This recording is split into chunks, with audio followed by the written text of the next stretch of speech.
back once again, fans, on the Cheap Heat Productions Podcast Network. My name is Jack Kilby, No Gimmicks Guy on the socials. And today we have the return of what was a real highlight interview almost a year ago. The man has much more to discuss, hit a couple of milestones in the period between our first interview, and really has a compelling story to tell about how he found his way into pro wrestling, using pro wrestling as a positive platform, and one heck amazing memorabilia collectibles collection. We'll get all into that, but I'm happy to welcome back to the Cheap Heat Productions podcast the Primal Warpath. Dave, welcome back. Thank you, Jack. It's an honor to be back and a privilege. I really enjoyed our interview that we did last year, and I look forward to this follow-up. You know, it's one of the hallmarks of the feedback that I got from the fans on the first interview was, you know, just how positive a message it was that you incorporated into your in-ring career and otherwise with the fans, you know, really putting, I know it sounds like a cliche, but really putting smiles on faces. And you went into detail as how you strove to carry forward the spirit and legacy of the Ultimate Warrior. Now that you've retired from regular in-ring competition, how do you feel you accomplished that mission or goal? You know, Jack, it's funny. As you asked the question, it manifests itself in my mind and in my soul. The trajectory and journey of the character Primal Warpath correlated and evolved with events in my own personal life. So as throughout my livelihood and my life, as the decades went by, and you've struggles and challenges and tragedies and catastrophes in your personal life and your family, in real life, myself and my family overcame those, found positivity to keep moving forward and enjoy life. Grateful to be here on this earth and feel blessed for the lives that to live. And I found ways through those struggles, implement it into the character Primal Warpath and to wrestling shows appeared on and public appearances. Even if it was just sharing that encouragement with the fans. Sometimes it was in storylines, you know, within the matches or promos, the interviews, but sometimes it was personal conversations at a table, at the merch tables, while doing signings. Mm-hmm. Mm-hmm. Did it ever surprise? I mean, pro wrestling fans are renowned for, you know, their passion. Thank God they put the money into what is done in pro wrestling and feed families. That's a great thing. But did it ever surprise you when you were interacting with fans just how beloved your manifestation of the Ultimate Warrior was and the Ultimate Warrior himself? Tremendously. And always considered that such a huge compliment. And I took it, and that's what inspired me to put so much hard work and detail and just my blood, sweat, and tears and soul and passion to the character and what I was doing. I didn't want to just be a ripoff of Ultimate Warrior. His legacy meant something to me, you know, the positive aspects of that. And I wanted to keep that going and carry forward through Primal Warpath. Mm-hmm. Mm-hmm. In recent years, you really stepped it up, so to speak, in terms of, you know, chasing heavyweight titles after you know, a rather long gap. You're really as they say, finishing up strong. What motivated you to compete again at a high level at that stage of your career instead of I guess the best way to describe it would be instead of just sitting back and resting on your laurels, so to speak? I really appreciate question, Jack, and it goes down to what kind of person I am inside. So not just as a performer, in the world of professional wrestling, with entertainment or sports entertainment, but again, in my real life personality and who I am, who I've been since I was a child, through teens, through early adulthood, and then through the middle age adult years. One thing's the same, and that's that in anything I do, I go balls out, and I don't do anything half-ass. Anything I do, projects, any passions, including even my family and raising a family. But it could be writing the movie plays. It could be doing works of art, with arts and crafts type things. It could be working out, lifting weights, and of course, it always comes back around to professional wrestling.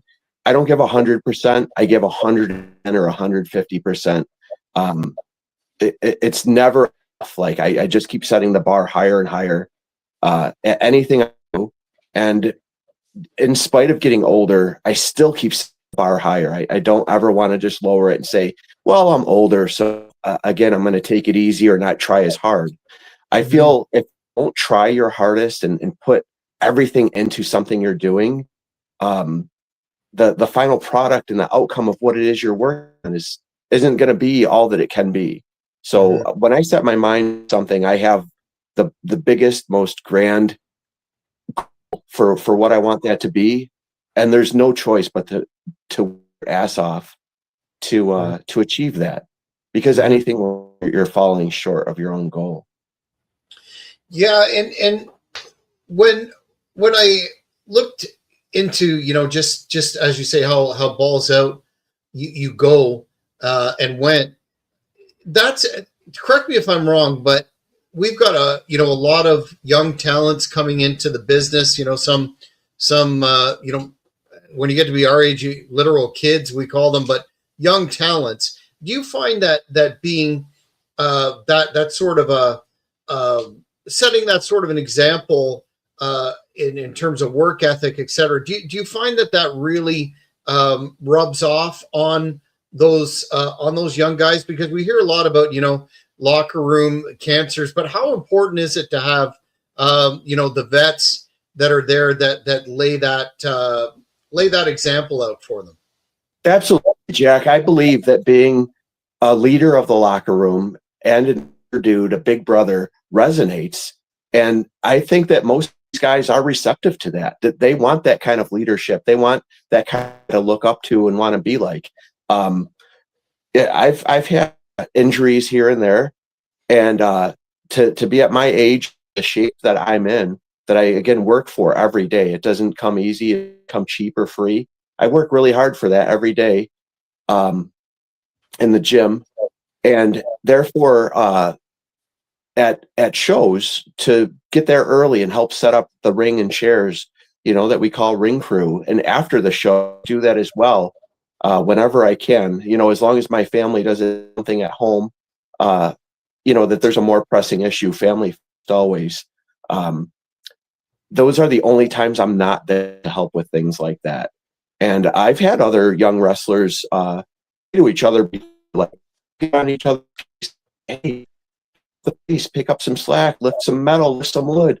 Dave, this guy here, and he's, why are you just?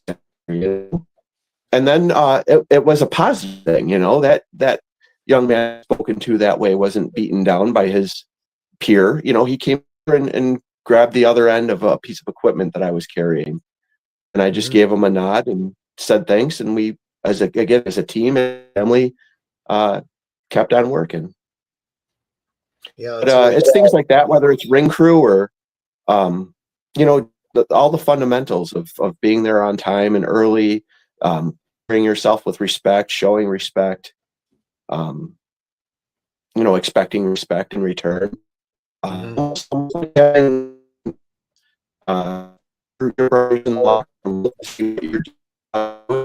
they're emulating that. You touched on in the first interview some of the bona fide legends that you crossed path with in your career, from the Nasty Boys, Brutus Beefcake, so many Tatanka.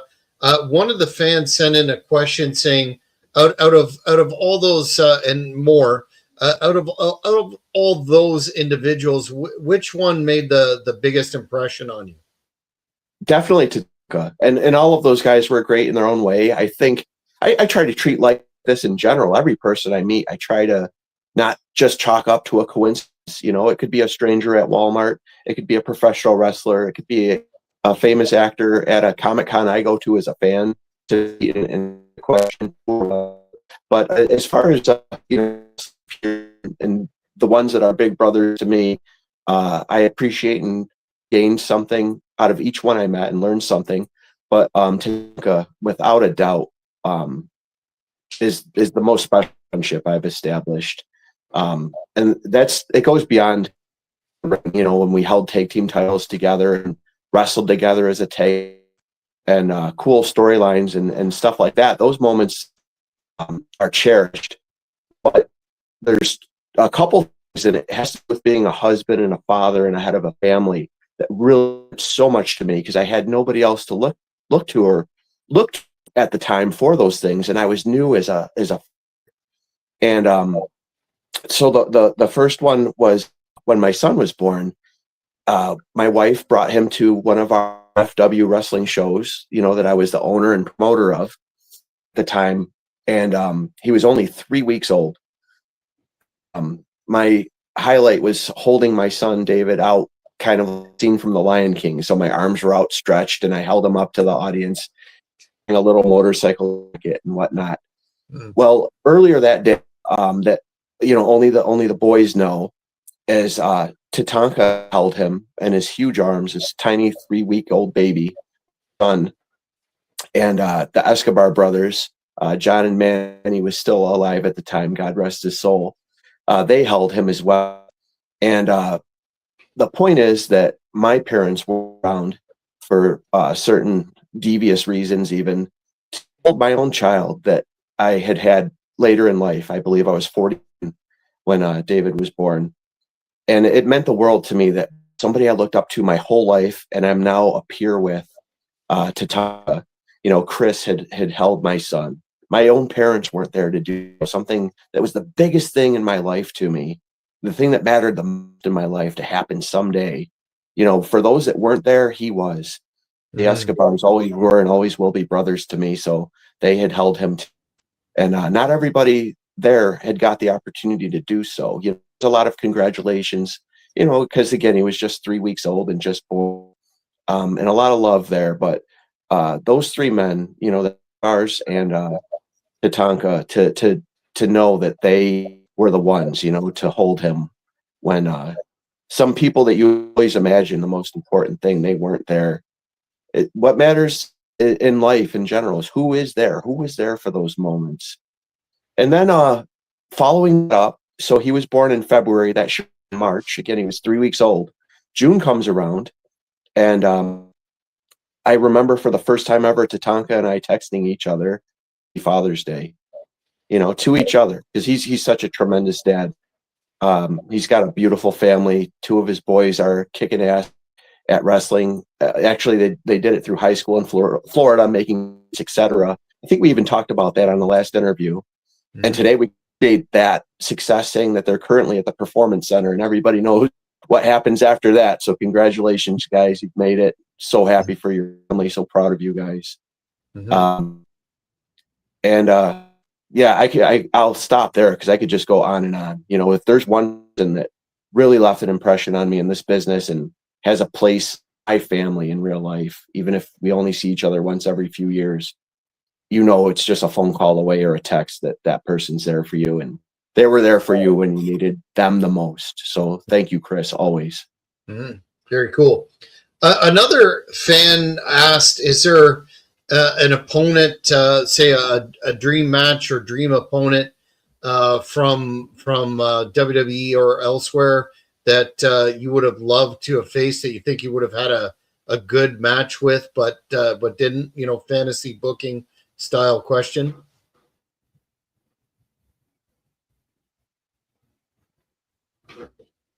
Are we back, Jack? It froze a little bit and cycled, Sorry, I think. I'll repeat the question. A fan Sure. sent in one asking, a fantasy booking style question, asking, was there an opponent that you would have liked to have had from the past, WWE, elsewhere, like a dream match that you never got a chance to have, that you would have liked to have?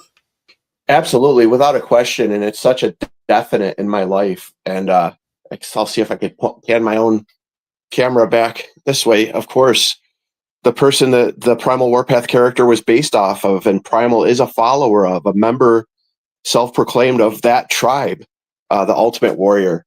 Mhm. I That always makes thought, since I started taking on warrior aspects in my character as the character evolved, how cool would it have been, and it would have meant the world to me, to have a moment in the ring where the past meets the future. If Mhm. Primal Warpath could have stood before Ultimate Warrior, almost for judgment, even like, are you good enough? Are you representing not him? Because again, it was never meant to be a copy, but but the lifestyle and the message, of positivity, and the like. I made up the slogan for Primal Warpath: never surrender.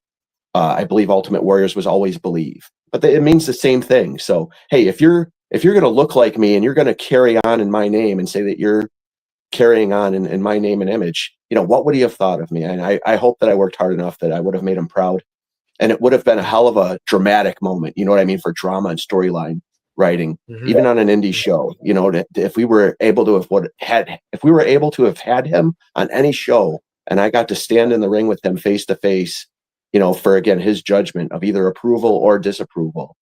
I think that would have been epic. I can't think of a better word for it than epic. Mhm. What would you consider the highlight overall of your in-ring career? I think I often think back to, and I'll share pictures of and whatnot, a match I had with Jay Lethal. If anything, it's the most prestigious match I ever had. It was short. We even broke it into two parts where he and I did a little bit of work in the ring with each other because he was doing the Black Machismo gimmick at the time.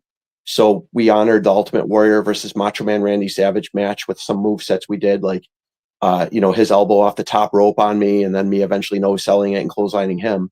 And then to involve, our other brethren and give them an opportunity too. We had some heels attack us, and then it turned into he and I tagging together against those heels later on in the show, for the main event match.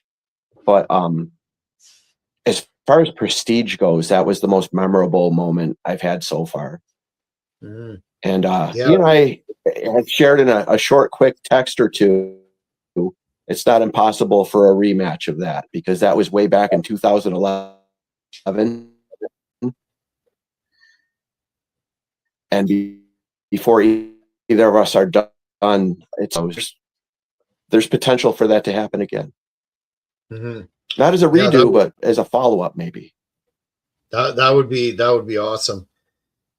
One of the hot topics over the past year is what a I call it a territory because as you know, I'm associated with Finger Lakes Extreme Wrestling, a company that's getting off the ground, based out of Ithaca, New York, and doing some great stuff.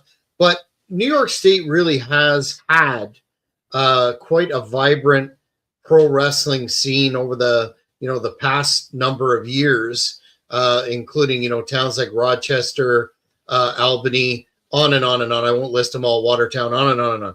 You've been a pro wrestler in this state for 20-25 years. What is the part of being a wrestler in New York State, and paying those dues around Buffalo too? We'll talk about Nickel City Wrestling, of course, but what have you found the best part about being in New York State?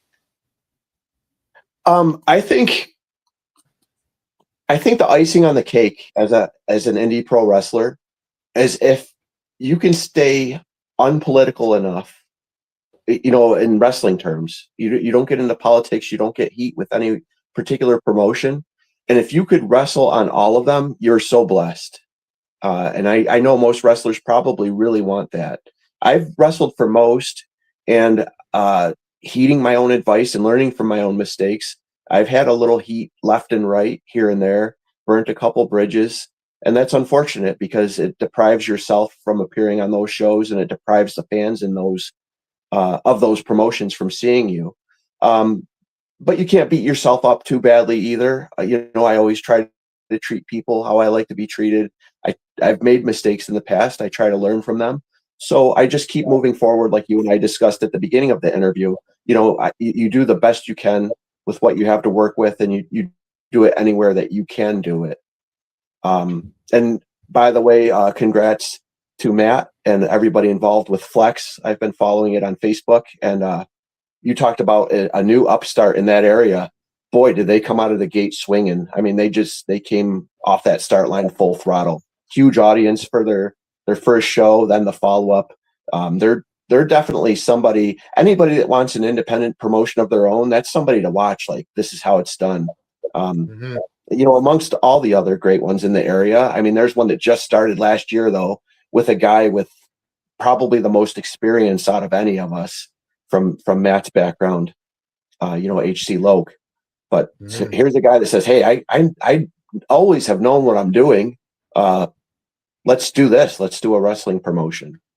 And I'm really proud to be associated with HC Loke and Flex. And since you brought it up, February 28th, Frozen Fight Night at the Mud Creek Bison Ranch. What a card this is going to be, headlined by the first ever Flex heavyweight champion Sean Carr against Shale Connors, that amazing young athletic individual, in a ladder match. And of course, the world famous Good Brothers of Gallows and Anderson, they'll be there taking on the High Seas. The tickets are going fast, folks. Seating is gone, but general admission is still available. So go to flexwrestling.com and get those. Had to get the plug in. Thanks for that. How has the fan base in places like Buffalo, Lancaster supported you over the years? And do you have I guess you probably got many of these, but do you have a favorite memory of a hot crowd at one of those indie shows that you've been on?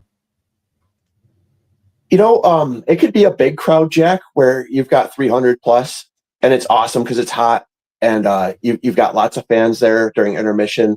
You're selling T-shirts left and right. You're giving a lot of hugs, taking a lot of pictures with the people, a lot of personal conversations like we had talked about. And then it could be because of weather or whatever, you have a turnout that's not so great, and you're around 100 plus fans. And whether it's that huge one or the smaller ones, there was something I set aside as I was setting up my office for this interview, deciding where I wanted to sit and what I wanted to share from the Primal office within my own home.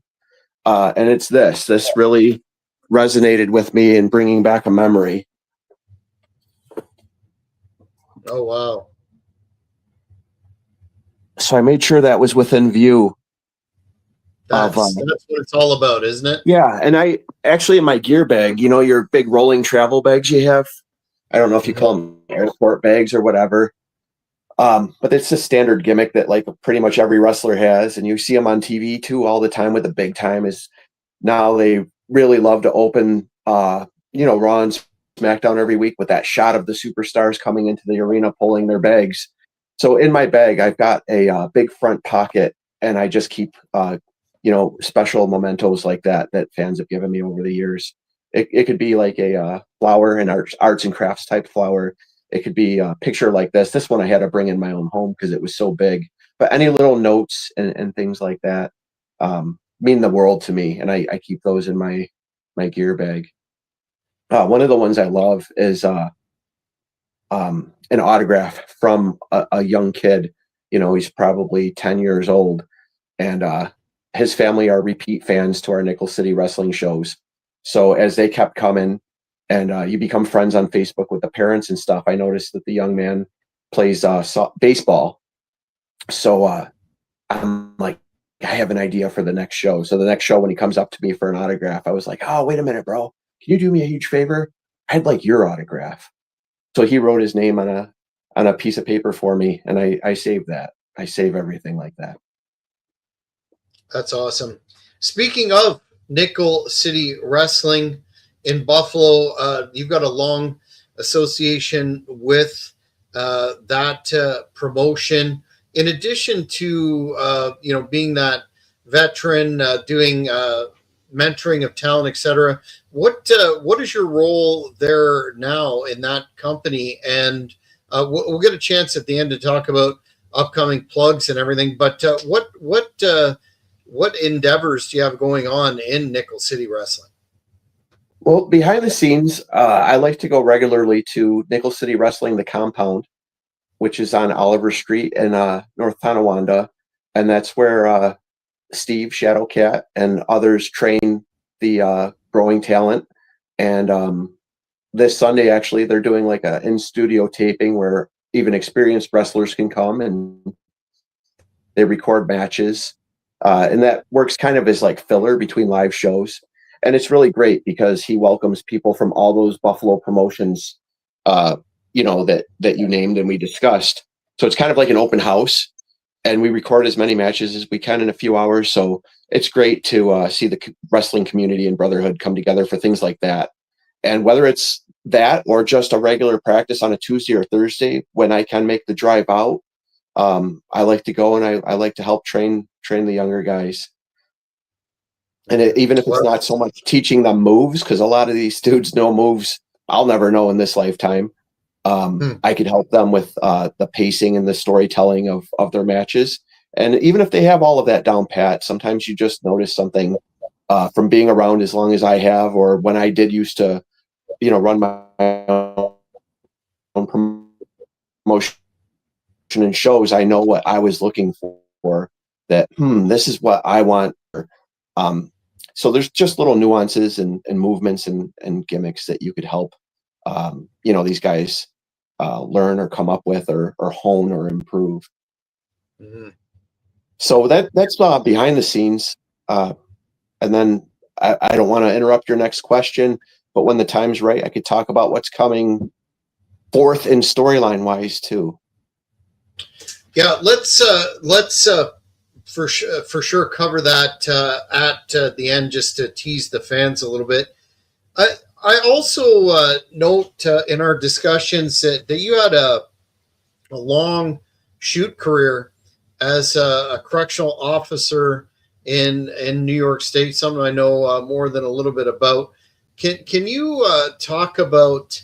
I guess it's kind of a theory that I have, a thesis. I'm going to be writing a book myself when I retire from the business, that business.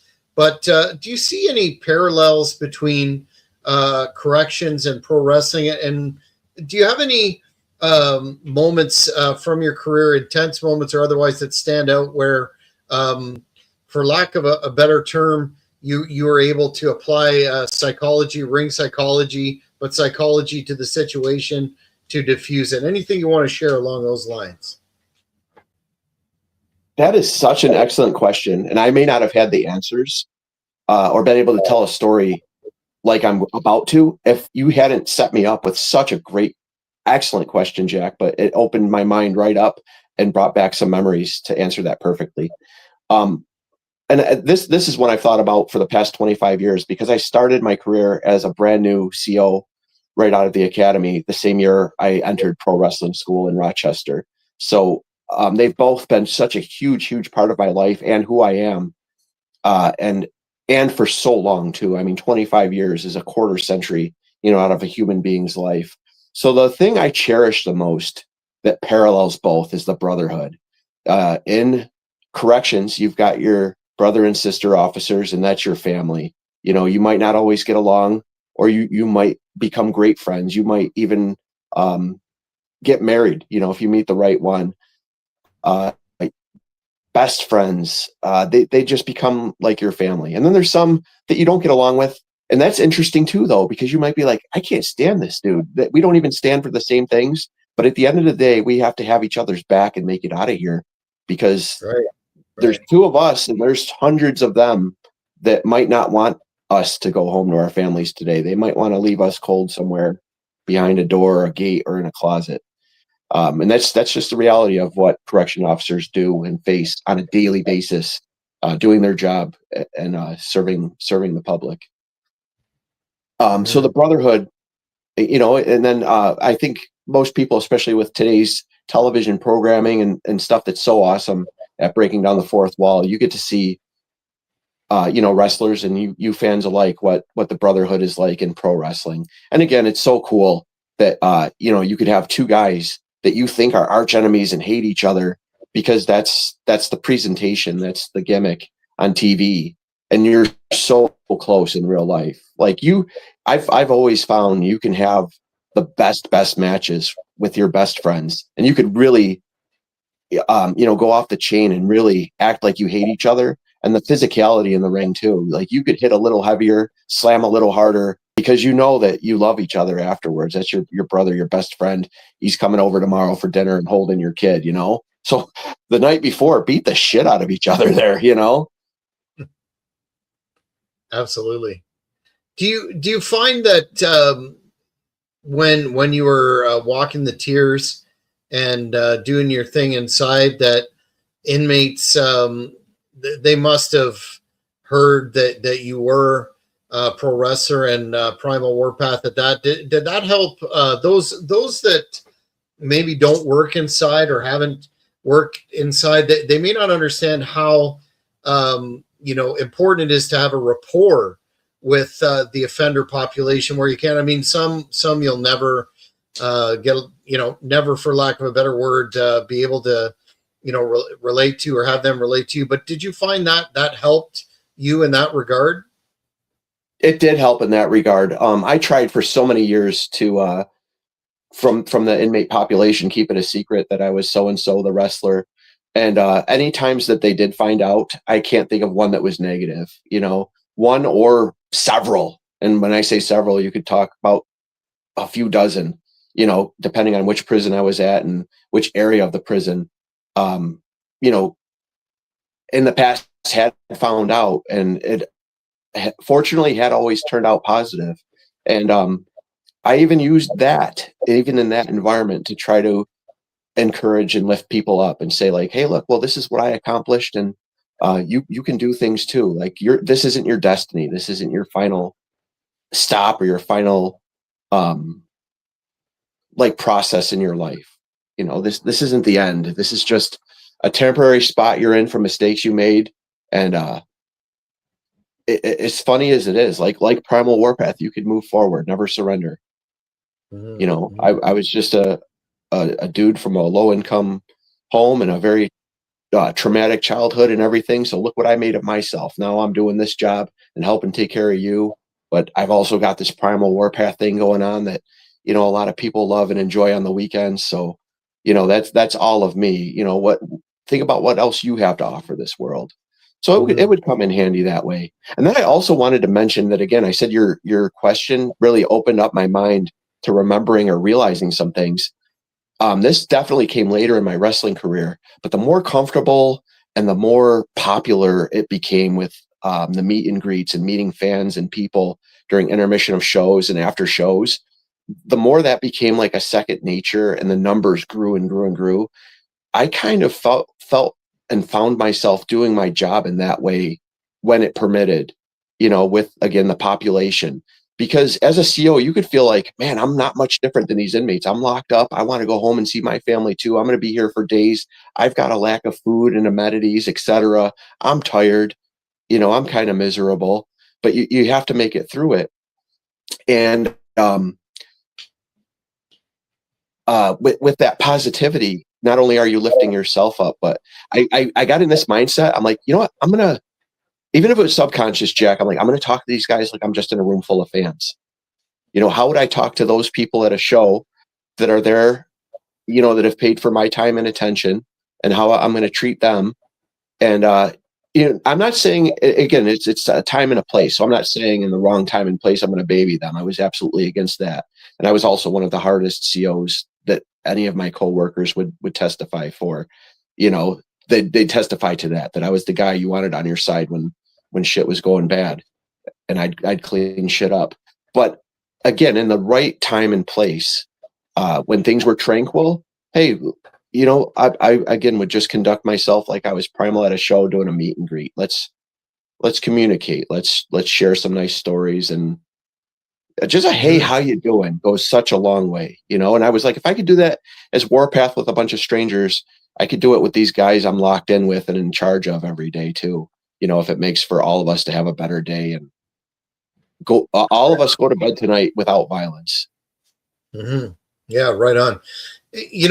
In terms of your relationship with, as we call it, the brass or senior management, did they find out about your Primal Warpath character and endeavors outside of the institution? Did you ever receive any positive or negative feedback from them? Because you would think, given what you just touched on there, that you have to have significant people skills, and it's a real positive to bring that into the workplace, because you're going to diffuse situations, deal with guys, in a one-on-one manner, show respect that's effective. Did you ever get any feedback one way or another from the brass? Absolutely. And believe it or not, that also was, I want to say 99% positive. I had a captain at one prison, his rank was captain, and he had brought his family to one of my matches and said what a great time it was. And I ended up, after we went to separate prisons, I finished my career working for him, and he was the superintendent of a prison I was working for. And he would not only bring up those old times of, hey, those are some great memories my family had. He would also say, because it was that many years later, Dave, it's incredible to see that you're still doing this and you're still in the shape that you're in. And then even if it was half joking, you'll know the term I'm talking about. I think it's pretty understandable for even the general public. But when shit goes bad, he was like, keep it under control, though, okay? Don't be suplexing people through the concrete floor or giving pile drivers, okay? He'd say that half joking, but he knew too, again, I think everybody, yourself and everybody listening, knows I'm a kind person and I'm caring, but I could dish out some damage when it's needed too. So I love quoting the Spider-Man lore: with great power comes great responsibility. So yeah, that's awesome. It may surprise a lot of fans how many folks in corrections are also pro wrestling, but I see a lot of parallels there, and yeah, absolutely positive. Want to talk about one of the other matters in our first interview that really got a lot of comments and feedback, and that you showed us around what an elaborate, I've said this to you off air, probably the most elaborate memorabilia collections that I've ever seen, and it's my goal to get down there and visit and check it out in person this year. But man, what drives you to spend so much time, and let's not forget money on that? Well, as far as the money goes, it's basically a part of my budget, to collect and buy action figures on a regular basis. And it's a hobby, but the flow could probably, I don't have any education in business management or anything like that. So I'm speaking facetiously, but it could probably parallel like a business plan as far as flow charts and buying quarterly, etc. But all I really do is I just buy toys year round, and always have. So from the time I was very young, though, I moved from home when I was only 19 years old. As soon as I graduated high school, had my own apartment, etc. So you multiply that through the years, till you become 50 years old and you have a family. The one thing that remained a constant is I always took care of myself and those around me, those with me, made sure there was a roof over our heads, food on the table. But then I always set X amount aside, and weekly, daily, whatever, just go out and buy the action figures and play sets I was interested in. And it was just a mainstay and a part of my life for and throughout my whole life. So that's how, that came about. And it's kind of just a rough shot spitball answer on how I budget it.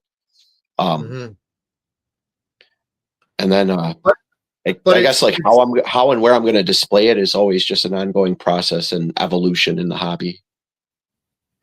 Yeah, it's more. You really, I mean, I know a lot of folks that do collectibles that you know collect them for lack of a better term. But man, you recreate moments from all kinds of that intricacy, that level of detail. Man, that must be that it's a lot of, again, work and hours, but that's really rewarding to have that, to be able to look back and just the scope and complexity, the attention to detail that you bring to the table with that. That's unique in and of itself. Thanks so much, Jack. And part of that is patience. And it's not just like the patience and time of, hey, I've got all these for wrestling, for example, the wrestling rooms within Primal Clubhouse. It's not just like I've got all these rings and all these figures, and I have to have the time and patience to set them up, chronologically and per event, which is what you were referring to, because we discussed before. And I think I even showed some pictures how it's all, by the years, each display. And it goes from literally the 80s. And then when you hit the birth of Raw and SmackDown, they go annually. There's hundreds of toy rings, and each with its own roster of figures to mean thousands of figures, so that it could represent every year of Raw and SmackDown since its inception. And then there's side rooms that show as many WrestleManias as I could display, each in their own ring. SummerSlam, Survivor Series. Not as many as those ones, but I just really focus on my favorites. But the patience comes into play too, that I didn't just start out with a couple hundred wrestling rings and thousands of figures and say, hey, I'm going to set all this up chronologically. You're, as a collector and part of the hobby and the fun of it, is waiting for different things to come out each year. Just for an example, there could be a WrestleMania number whatever ring that they haven't made yet, and you're still waiting for that to come out. So when it does, you grab it, you buy it, you put the appropriate figures with it, and you put it in its place, where it fits chronologically on the shelving. But it started with probably a dozen or 24 rings. And I remember one point telling my wife too, like, I'm going to show 10-year eras of like Raw and SmackDown, like collages, with the figures. So there will be guys from a 10-year span around this particular Raw ring, because I'm certainly not going to buy a Raw and a SmackDown ring for every single year. And like never retiring wrestling, it's one of those things, unfortunately and sadly to my wife, I didn't keep my word on, because I'll never leave pro wrestling. I don't think I'll ever officially retire. I plan on doing it in some capacity until the day I die. And a humorous note with the wrestling rings, it started with a couple dozen rings. And then I was like, hey, honey, even though I said this, I think I am going to get a Raw and SmackDown ring to represent every single year, of its history. And that's what's out there. Well, that's it's certainly a very positive hobby.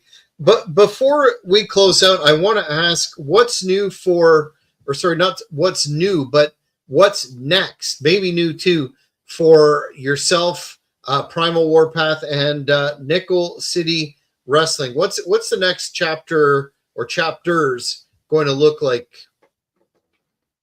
We're going to see Primal Warpath rise to a position of even more power than what he was capable of inside the ring, putting hands on people. And it's going to be very circumstantial. So as we know in Nickel City Wrestling, Shadow Cat and his son Shadow Jr. turned on me after being lifelong friends and allies and family. Several months ago when TJ Karts and myself went against them in a friendly match for the tag team titles. We came up short, but for some reason, Shadow and Shadow Jr. Attacked us after the match.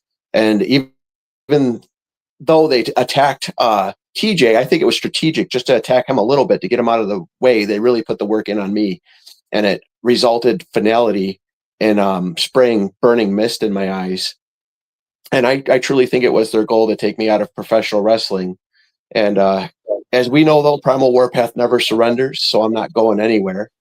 And we could battle each other infinitely in the ring, but I've got another plan on how to really take them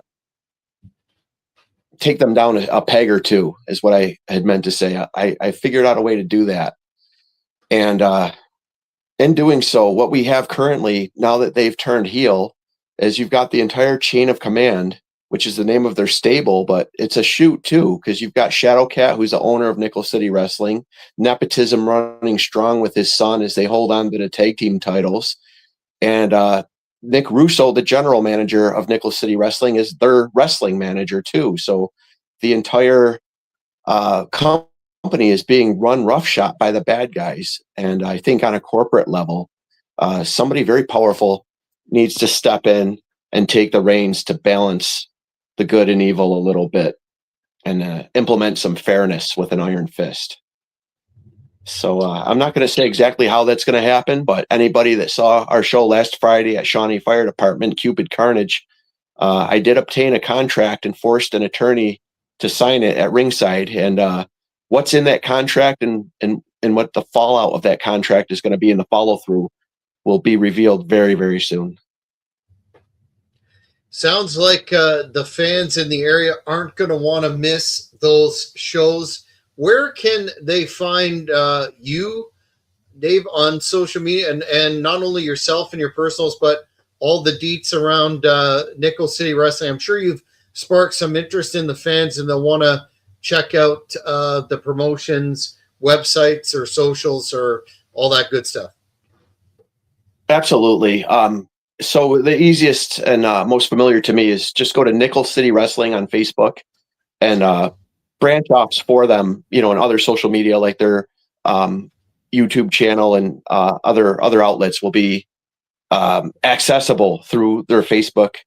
And same for me, Primal Warpath on Facebook, Primal Warpath TV on YouTube, and through my Facebook is where I'm still learning, but you'll see other social media tools I'm learning.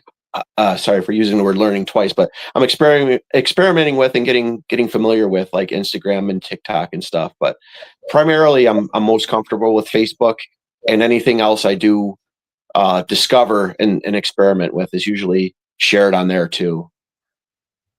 Cool. Well, I want to thank you again for your time. It was great catching up. And like I said before, I really want to get down and do an in-person tour of the clubhouse and see all that good stuff and bring that to the fans as well. In the meantime, it sounds like you've got some exciting months ahead with Nickel City Wrestling. Appreciate your time, and we'll keep in touch and probably do this again. Thanks so much, Jack. Yeah, there's so much more to talk about too, whether it's the ongoing stories of Nickel City Wrestling, reflections back on my life and career, either in personal life, corrections, or pro wrestling. And also the Primal Warpath movie is written, and it's not about wrestling. We find Primal Warpath as an archangel from the beginning of time and present day during the rapture and coming apocalypse. And it's very relevant and reminiscent of what's going on in real life in today's world as far as all the corruption, crime, and depravity. Basically, in the movie, God has sent Primal Warpath, his archangel, to earth to cleanse the earth because he's had enough of all the sickness. So the movie poster is going to say the Savior, the rapture's upon us, the Savior's here to take the good souls to heaven, and it shows Primal with a bloody sword and says he's here for the rest. Well, I can't wait for that. We will be sure to keep in touch and keep tabs on progression towards that and all the other good stuff. But Dave, thanks again for coming on the Cheap Heat Productions podcast. Thanks so much, Jack, and everybody out there. Thank you for watching, and never surrender. That's it, fans. We're going to leave it with that inspirational message. Make sure you like this video and be sure to subscribe to Cheap Heat Productions, and you won't miss any of our unique content focusing on supporting independent wrestling. Thank you for watching this video. Please give it a like if you enjoyed it. Be sure to follow us on all social media platforms at Cheap Heat Productions. Don't forget to hit the notification button and you won't miss any of our upcoming interviews, recurring programs, or entertainment products. Thanks again.